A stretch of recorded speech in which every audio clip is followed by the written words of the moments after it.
En este noveno video de la serie que es la Biblia, más que un libro, queremos considerar algunas pautas de lectura. Queremos posicionarnos como lectores y lectoras de las Escrituras y preguntarnos qué pautas, qué principios, qué valores incluso tenemos que tener en cuenta para ser buenos lectores y lectoras de las Escrituras. Un primer principio que quisiéramos señalar es la necesidad de respetar al texto al cual nos acercamos. Esto parece bastante obvio, pero la historia de la lectura de la Biblia nos muestra que muchas veces la Biblia no fue respetada en el carácter que tiene como libro. ¿Cuáles son algunas de las características de la Biblia que tenemos que tener en cuenta cuando la vamos a leer?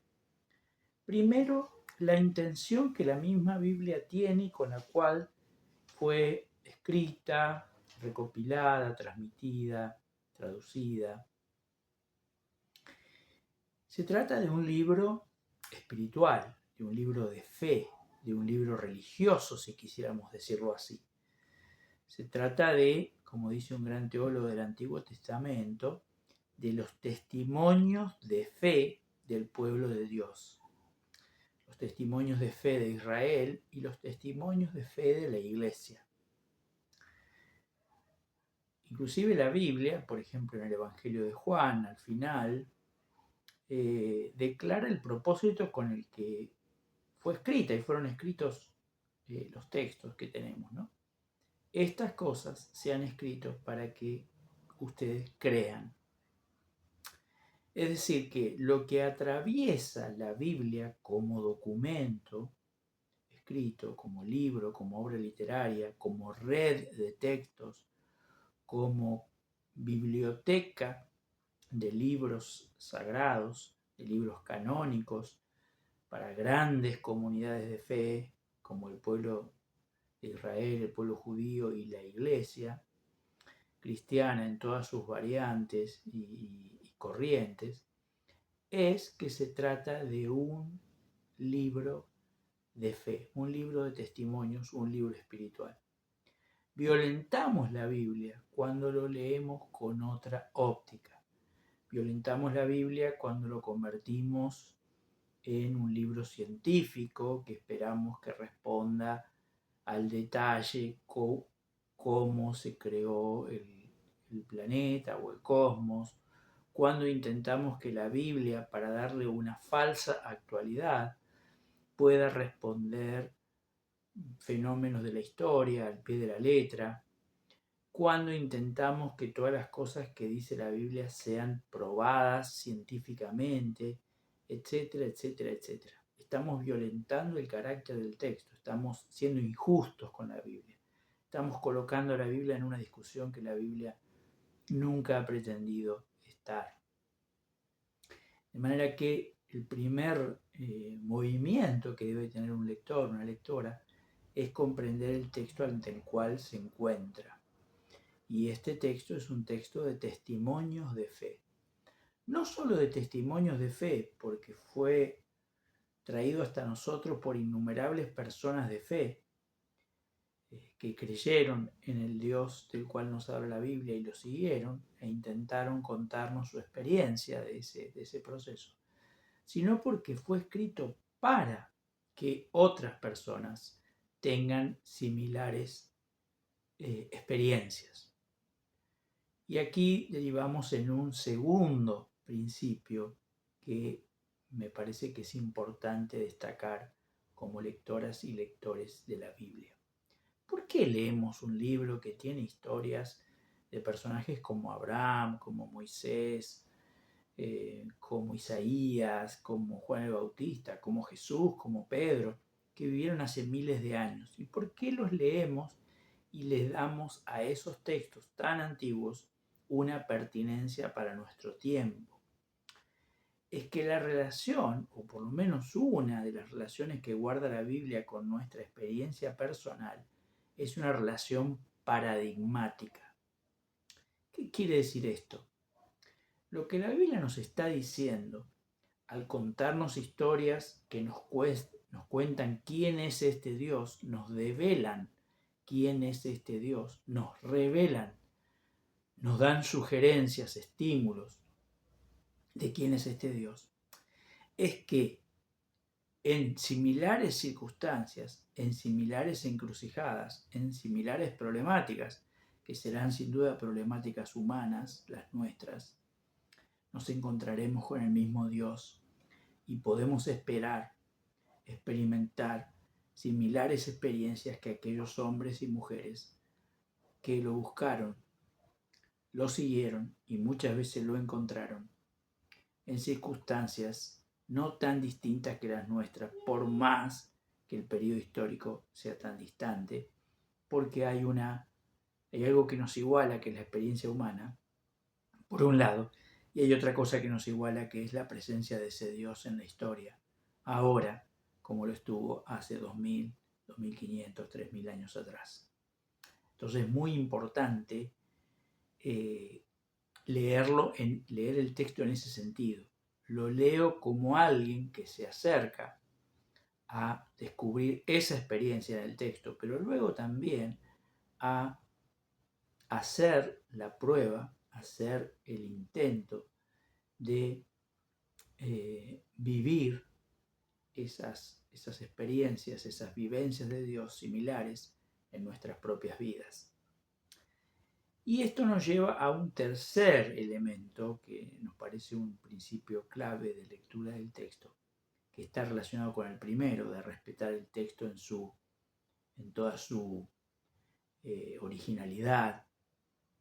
Y es que la Biblia debe ser leída con toda la riqueza de imágenes, de parábolas, de alegorías, de leyendas, de texto creativo, de poesía, con la que se acerca como discurso a nuestras vidas. La Biblia no tiene un discurso sintético, no tiene un discurso cientificista, no tiene un discurso destinado a llenarnos de información. De hecho, el mayor asombro que tiene un lector que se acerca por primera vez a la Biblia es la cantidad de cosas que la Biblia no dice y no tiene interés de decir ni en aclarar. Pero sí nos anonada con sus imágenes, nos anonada con las emociones que suscitan en nosotros sus historias de amor, de odio, de fe, de coraje, y quiere suscitar a partir de allí emociones y decisiones similares en nuestras propias vidas. Entonces, es muy importante que el lector disfrute del texto en cuanto a lo que el texto le propone y no espere del texto el tipo de conocimiento y de certeza que quizás nuestra época nos acostumbró a esperar en un texto. Al fin de cuentas, somos hombres y mujeres modernos o posmodernos que están acostumbrados a acumular conocimiento, que están acostumbrados a las explicaciones, que están acostumbrados al discurso racional, que están acostumbrados al discurso científico y de certeza. Y nos encontramos acá con un texto que en un 70% de su contenido es poético, que tiene narraciones curiosas, leyendas increíbles, mitos milenarios, y que entonces necesita de un lector y una lectora que se acerque con humildad a escuchar y a comprender no tanto con la cabeza, no tanto con el raciocinio, sino tratar de comprender con el corazón, comprender desde la vivencia, comprender desde el compromiso personal, desde la apertura personal a eso que se nos quiere decir, que se nos quiere insinuar, a lo cual se nos quiere invitar. La Biblia no es muy buena para darnos explicaciones racionales, pero es excelente para enamorarnos con propuestas vitales. Y eso me lleva al tercer y último elemento, hablando de experiencias vitales. ¿para qué leemos la Biblia? Si la leemos para cotejar doctrinas, si la leemos para descubrir todas las personas que están equivocadas en sus convicciones religiosas, si la leemos para confirmar nuestras creencias más añoradas, nos estamos equivocando. Tenemos que tener un acercamiento ético a nuestra lectura bíblica, y ese acercamiento ético es desarrollar el tipo de carácter, el tipo de estilo de vida, el tipo de valores que la Biblia nos propone, más allá de la cantidad de información o de narración o de formas literarias. Queda bastante claro en la Biblia cuál es la propuesta de vida que se nos hace. Y esa propuesta de vida debería ser nuestra búsqueda más interesante, ¿no? El Dios que está detrás de esa propuesta y la propuesta que nos hace. ¿Qué pide tu Dios de ti? Dice el profeta Miqueas. Amar, misericordia, ¿cierto? Buscar la justicia, buscar la compasión, humillarte ante tu Dios. Jesús va a decir cuál es el resumen, en qué se resume toda la ley, en qué se resume toda la escritura, en qué se resume toda la Biblia. Amarás al Señor tu Dios con todo tu corazón, con toda tu alma, con toda tu fuerza, con toda tu mente, y a tu prójimo, al que está al lado tuyo, como a ti mismo. Entonces la mejor manera de acercarnos como lectores y lectoras de la Biblia es a buscar que la Biblia tenga ese influjo sobre nosotros, que lleguemos a amar esas formas de ver la vida, que lleguemos a amar esos enfoques para vivir y que podamos adaptar nuestras formas de pensar, de vivir y de hacer a esos grandes principios que son principios transformadores. Jesús se enoja con sus contemporáneos religiosos porque leían la Biblia con criterios dogmáticos, legalistas, impiadosos hacia otras personas, y les dice: aprendan lo que dice la Escritura.